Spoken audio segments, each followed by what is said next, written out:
नमस्कार मित्रो, श्री गणेश ऑटोमोबाईल्स आलेगाव, तालुका सांगोला, जिल्हा सोलापूरमध्ये आपलं स्वागत आहे। तर ही गाडी प्रकाशदादा कोळेकर अंकले, तालुका जत, जिल्हा सांगली येथील ही गाडी आहे। त्या गाडीचं मॉडेल आहे 2003।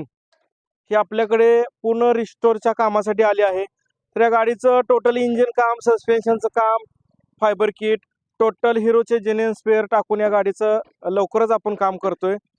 तर या गाडीचं कंडिशन बघून घ्या, अशा प्रकारे या गाडीचं कंडिशन आहे। तर ही गाडी बघून घ्या। लवकरच या गाडीचा व्हिडिओ अपलोड करते, तोपर्यंत यूट्यूब चॅनलला सबस्क्राईब करा, इंस्टाग्राम चॅनलला फॉलो करा। धन्यवाद।